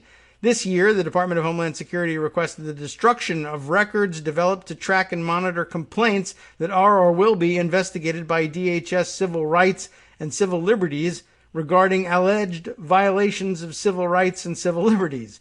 The American Historical Association has protested the destruction of these and other records. Has protested the destruction anyway, joining 2 lawsuits against the administration. Stopping the destruction of records is where the real fight lies.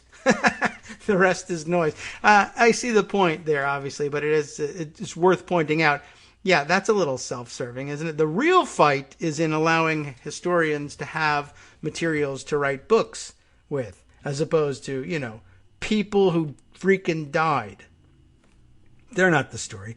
We'll tell their story. We're historians. They'll become statistics in our books. It's like an honor. If Joe Biden is inaugurated in January, the Justice Department might decide to pursue charges against Trump officials. So might attorneys general in the states. I just flubbed that line a little bit there. But Biden has said such prosecutions would be a very unusual thing and probably not very good for democracy. New administrations in failed or failing democracies, places like Argentina and the Philippines, routinely bring criminal charges against opponents, but this has not been the practice in the United States, going back to the rejection of the Alien and Sedition Acts. Biden, emphasizing the independence of the Justice Department, has stated that he would neither question its judgment nor interfere with its actions should it decide to pursue charges. In his recent House Divided speech at Gettysburg, Biden, no Lincoln, both sides, said, "We are facing too many crises. We have too much work to do. We have too bright a future to have it shipwrecked on the shoals of anger and hate and division." In the trade-off between prosecution and stability, Biden chooses stability. Much of the left does not, and, neither does most of the right either, by the way. Suddenly not interested in both sidesing this one. That's weird. At any rate, yes, although it's a familiar refrain. It's the one I heard. And you heard it too. You didn't have to be at the cabinet room table across the way from Obama to hear that it was not the interest of the Obama administration. Well, we have health care. It's a BFD, as Biden said, and it was. And we're not going to get that done if we concentrate on these other things instead. And okay, whatever. We bought into it and we did the thing. Chris Hayes isn't the only commentator calling for a truth tribunal. The result should be that we as a country can say, here's the truth. David M. Perry, a scholar of medieval history, history, but medieval, told Salon, here's the evidence that we know, even though the argument about what it means and what should happen will be bitter and the divisions in America will not be eased, at least there will be a shared narrative and facts. This is fantasy. I agree there. To return to something that resembles a functioning and participatory democracy, the country needs a period of internal reflection and public cleansing. The American historian Kevin Baker wrote in New Republic 2 years ago. Americans must at some point decide on which truths we still find self-evident. If anyone has a better suggestion than truth and reconciliation, have at it. That better suggestion, she says, is the ordinary working of justice. See, I'm so okay with the state charges. The strengthening of democratic institutions and the writing of history over time through the study of carefully preserved records, some of which have been chewed up and swallowed by the president. But whatever. Many Trump critics will find this suggestion maddeningly insufficient. Given the scale of the administration's mendacity and cruelty, taking back the White House, if that happens, doesn't seem like quite enough of a victory, but the appetite for vengeance, or justice, is a symptom of the same poison. After Watergate, the party is pursued what the political scientist Benjamin Ginsburg has called politics by other means. The politics not of elections, but of investigations and indictments of members of Congress and other elected officials, including the president. Beginning in 1981 with Ronald Reagan's presidency, members of Congress have introduced impeachment resolutions against every single president. Democrats brought Supreme Court nominations to the public in 1987, running television ads against Reagan nominee Robert Bork. Getting rid of a political opponent by these means might work, but it comes at the price of faith in democratic institutions, including elections. Do that kind of thing long enough, and before you know it, you get people carrying signs reading, "Not my president," meaning first Obama, and only then Trump. Journalism has become more prosecutorial, too. Democracy dies in darkness became the Washington Post's motto weeks after Trump's inauguration, but under Obama it was effectively the motto of Fox News. Lock him up cannot be the answer to lock her up, unless, of course, he's committed a crime, in which case, fine. In the end, the strongest argument against either criminal trials or a truth tribunal, should Biden win, is that it would let the Democratic Party and every other institution that is not the Republican Party off the hook for driving the nation into a flaming cauldron. The left is keen, I love the left thing, I don't know what that means now. The left is keen to blame the right, but what the nation needs, pretty urgently, is self-reflection. Not only from Republicans, but also from establishment Democrats and progressives and liberals and journalists and educators and activists and social media companies and honestly everyone. But are we going to get any? Might get them from those. What about, she says everyone, right? But I mean, why doesn't that sentence is already a run-on? Why can't it be not only from Republicans, but also from establishment Democrats and progressives and liberals and journalists and educators and activists and social media companies and so-called militias and terrorists and boogaloo boys and QAnon believers and various other wackos and weirdos who, sure, we'll bring them all to the table. We need self-reflection from the people who think that all Democrats drink the blood of babies to extract a weird healing elixir that gives them magical power over the universe. Put that in your book. I bet there'll be no chapter on that. Isn't that interesting? Even though we are calling on Republicans and establishment Democrats to do that. And quite honestly, at this point, establishment Republicans are QAnon weirdos. They have said as much. There'll be QAnon weirdos in Congress come January. I mean, I don't think they should allow it, but I don't have any mechanism for disallowing it. So all I can do is raise the flag on that one and say, watch out, wear body armor. Anyway, so will we get any of this? Does the Washington Post not bear some responsibility for the state of the nation? or most of all, Facebook or CNN, or people who spit all over each other on Twitter, or the guy who shows up for a town hall meeting to talk about a budget line for reseeding the Little League baseball field and calls his opponents morons?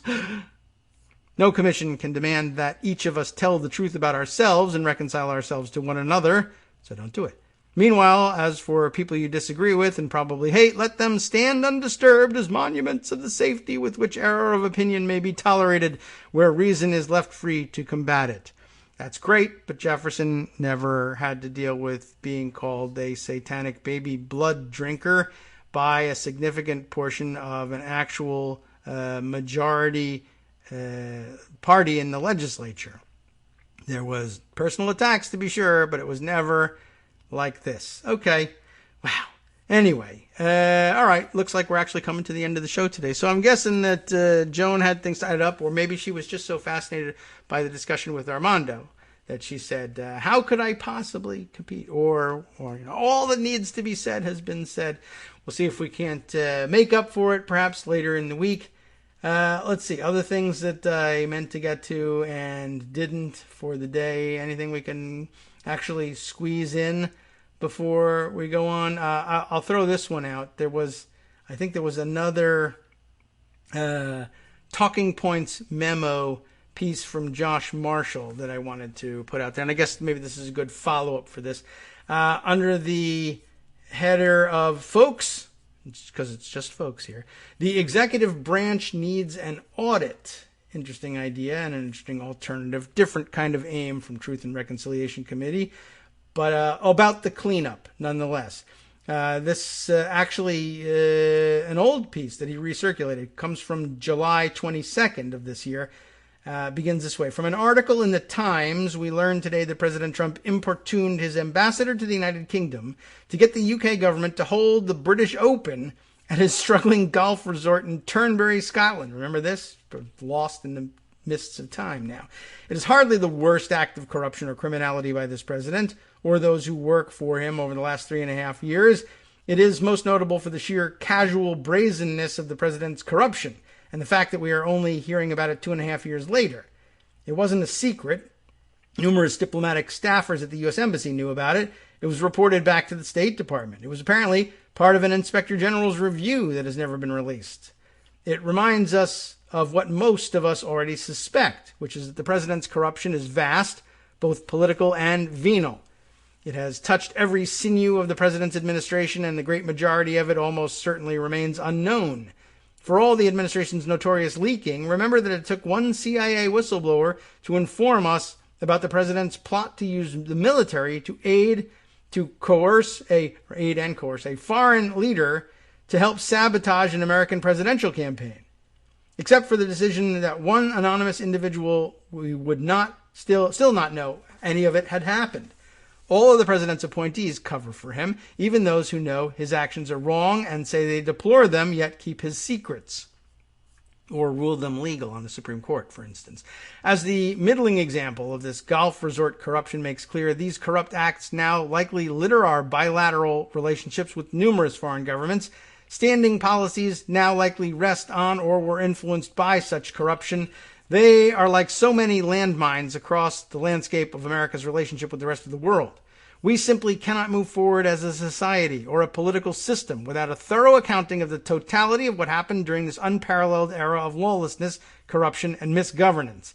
This does not mean Trump and Trumpism are an aberration or a historical accident. Indeed, Trumpism has deep roots in American political culture and grows out of the last 22 plus years of trajectory of the Republican Party, but this makes an accounting more necessary, not less. Possibly true. I wrote about this at length weeks ago. Then I made the point prosecutions frequently work at cross purposes with disclosure and full accounting for public wrongs, and that a full accounting of what has happened is more important than judicial punishment for individual wrongdoers. Interesting. Still not thrilled with this one either, but it's interesting. Accounting should be the first priority, and we should pursue it even at the expense of criminal prosecutions. This is logical from a number of perspectives, not the least of which is that you can't really decide how to deal with something before you even know what the something is, and the reality is that so much remains hidden that we don't really know even what's happened. The article is just a little bit too long to actually get through the whole thing here, but there's only 3 or 4 more paragraphs left. He concludes at least by saying this doesn't mean a criminal investigative process. That both defeats the focus on accountability and disclosure in many cases and involves choices that are premature to entertain and appropriately left to prosecutors. It means an audit. Getting the facts on the table, disclosure, and thorough accounting. The executive branch needs an audit to move forward, and Joe Biden and all top Democrats need to commit to it. Interesting. Don't know if it goes far enough. I would suggest that we need an audit, like an actual literal audit, to sit down and find out who's been embedded in which departments where, who are actually political appointees but embedded in civil service jobs instead, who will be difficult to root out. And of course, once we identify them and kick them out as improperly political, the Republicans will immediately scream, "This is norm breaking. You can't root them out. They're civil servants." From netrootsradio.com, you have been listening to Kagro in the Morning. With David Waldman. Lots to talk about on this subject and many others. Of course, we'll be back tomorrow talking to Greg Dworkin. For now, stay tuned for the West Coast Cookbook and Speakeasy with Justice Putnam, bringing the usual assortment of crazy stories that we may have missed, both from around the country and around the world. I assure you, you will never be disappointed. Do stay tuned, and we'll see you tomorrow.